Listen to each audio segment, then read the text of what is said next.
Whatever. It's true. I was in the club and I was going to spot the atmosphere. He's like, no, I'm telling you, I'm here like everybody else.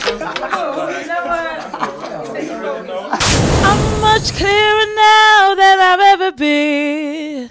I finally found my way back to love again. It's your girl Estelle and you're watching FACTORY78.com. Don't go anywhere.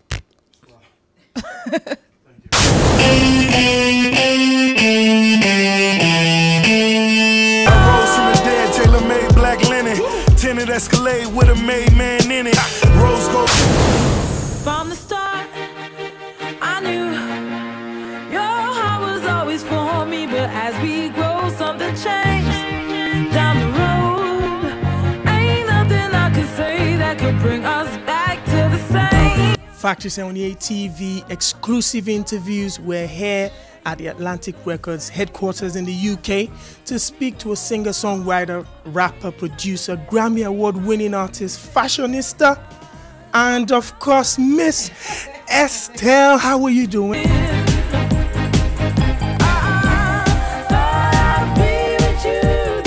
I'm great. I'm here filing my nails. Yes, this is really right now. I said fashionista anyway, so I'm sure the camera could pick. Absolutely, you are. How are you? Not bad at all, man. We've been doing everything to speak to you. Thank God for Atlantic Records. They made this happen. Congratulations on everything that's been going on. Thank you. How are you feeling being back in the UK? I love it. I get to see my family, you know, as well as I get to like come back out and, you know, let people know the record's coming back out again. Here we go. So I'm happy. I'm really happy. Yeah. Now, for a lot of people, yes, we've known Estelle did it since 2004. She's always made us wait for 4 years. Since 98. Since 1998. No, I'm joking. Like, no, I've been doing this for a while, but people know I take my time because I like to actually live and, you know, really do the music that I do. You know, go through it.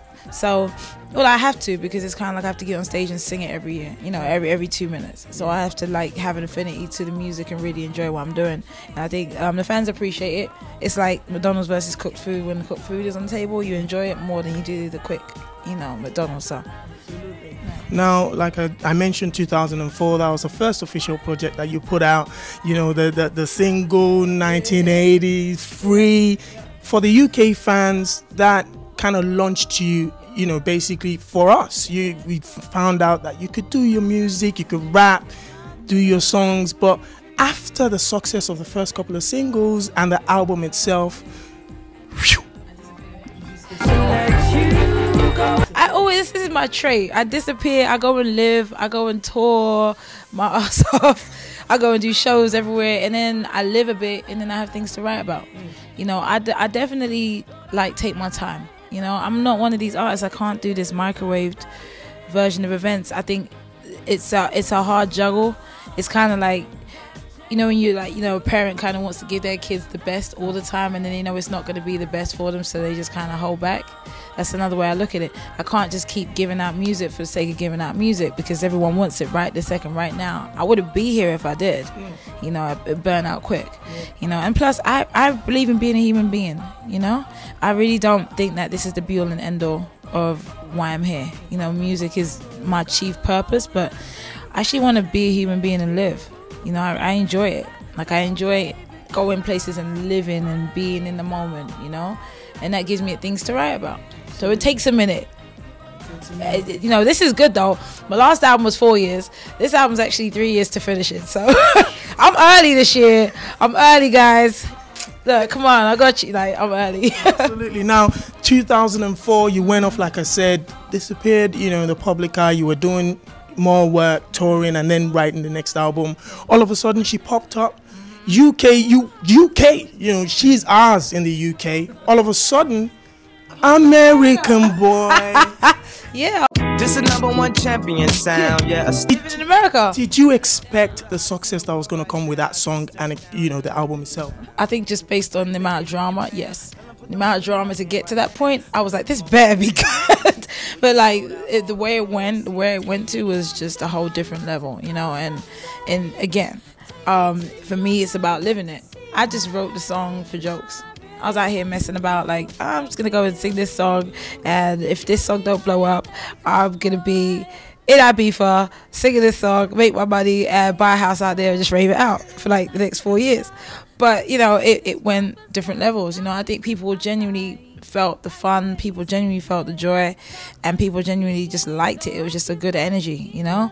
And again, that's why I make music. That's how I make music. I'm not able to do it any other way. You can see through a lot of the stuff that's out that is just for the moment. It's like fast food. I'm not here for it.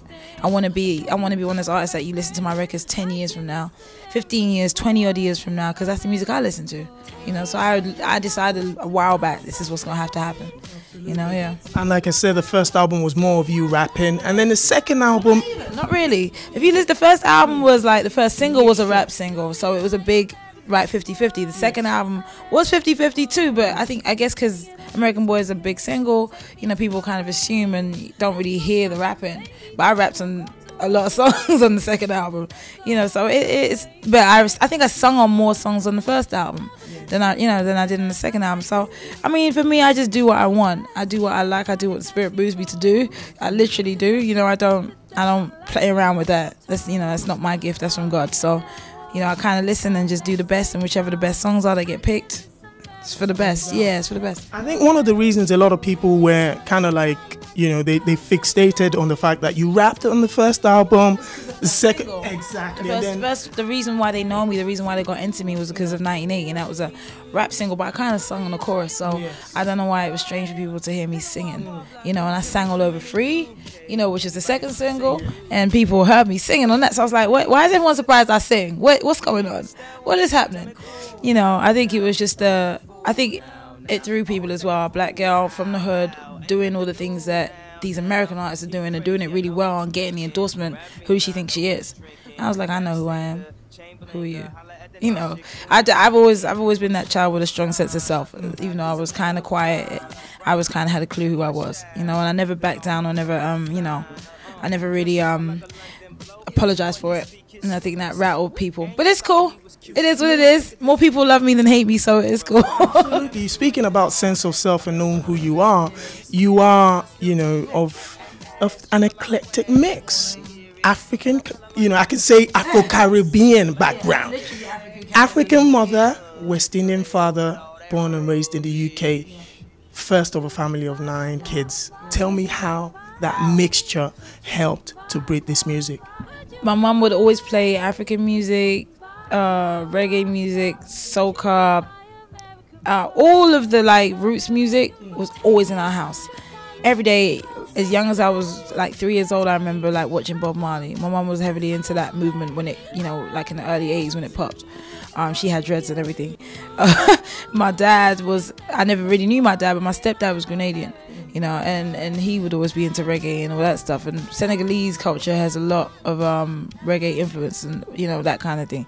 So it was just like a lot of a mixture of all that stuff added to like African music and like the African parties of the weekends and, you know, Magosa and Zouk, and you have to learn all the dances. And so it was just consistently that as a kid. So, you know, as you get older, you kind of return to the things you know as a child.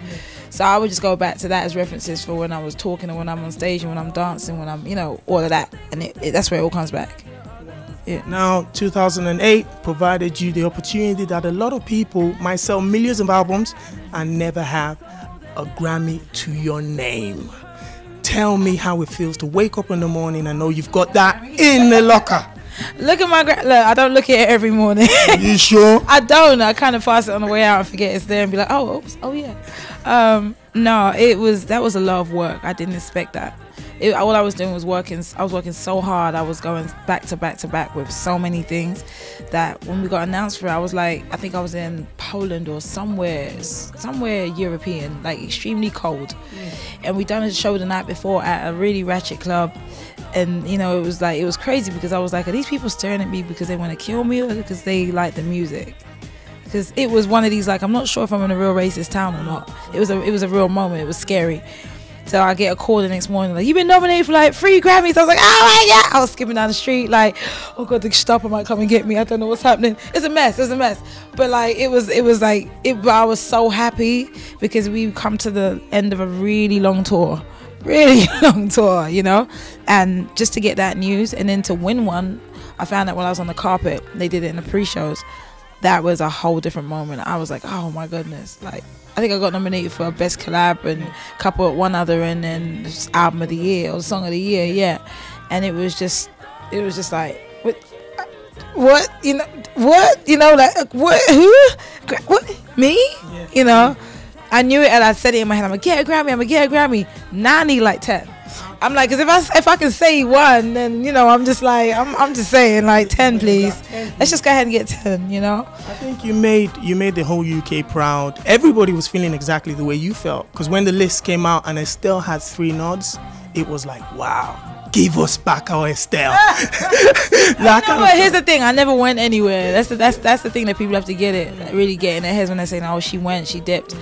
I'm not gone anywhere because I have an international recording contract. So whenever I put records out over there, it comes out over here. People just have to like get it from that perspective. It really isn't about, oh, she just went off. Like, you know, it's the same as any other artist from here going over there. Same deal. We work around the world, you know. And I think the difference is I'm actually signed out there, so I physically live out there because it's just easier. Because if I have to go back every minute for a meeting, that's a toll on me. I might not make it. I'm just gonna say that. These flights are crazy. So, you know, it really is. I love the support. I really enjoy it, and when people walk past, I love the fact that I can walk around and be normal. But then people could do that hectic double take, like, oh my God, what? You know, I love that. To me, that's the dream. I'm living the dream, you know. I get to be a normal human being, but still be respected for what I do in my craft, and have people talk to me like normal, talk to me like a human, you know, versus, oh my God. I mean, we have those moments, but it's always nicer when people just show you physical respect, like, yo, no, you know what? I'm not gonna blow you up. I respect you, you know, like, I love what you do, and it's like, I like that. You know. So now it's the 3rd album. It's finally ready. All of Me is coming out in 2012, I presume. February 28, 2012. February 28, just in case you didn't catch it, 2012. First single that came out, Break My Heart. Rick Ross. That was a beautiful blend, you know, your voice and then his voice. Why Rick Ross? He was actually partnered by my label. I didn't think he was gonna do it. I didn't really want him to do it because I was like, you know, no, not in any disrespect. I love Russ. He's my brother. But I was like, I didn't want to do it because he's on everyone's records. I didn't want people to feel like she's just getting him because, yeah. And I wanted to do something really special with him. But God works, you know. So he did the verse, and I was like, yeah, I'm gonna get out of my own way, sure, go ahead. You know, all right, you better do that verse, Russ. No, he killed it. He killed it. It was just perfect. You know, the video was beautiful as well. You guys had a beautiful location and everything. You know, Break My Heart, that was a love theme. And now the new single we're pushing now is Back to Love, the 5th of December 2011. Go get that on iTunes and your website as well. Yeah, estellemusic.com. Absolutely. Now, Back to Love, I sat down and watched the video. Of course, any music that Estelle puts out, we definitely have to love that. Now, you're in a video, it's just you and this dude. You're settling back into the house. You're unwrapping the boxes. You're settling to leave the house. You're packing up to leave the house. All right, but the chemistry.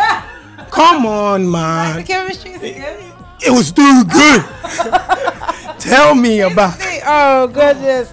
You know I have sexy boys in the video, honey. I have to. Here's the thing. That boy is actually my really good friend, a guy called Brian Vincent. He's an actor / model. He really is. I know a lot of sexy guys. I'm just saying. No, he's a really good friend of mine. I've known him for like almost 5 years. And we were in LA, and I was like, look, I'm shooting this video, come out and do it. He was like, absolutely, you're my homie, I'll do it.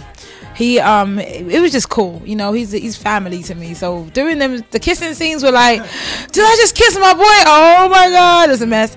But it was, I know he did. They had to shoot that a couple of times. I was like, you just gonna keep doing this though? We just gonna keep kissing, you know.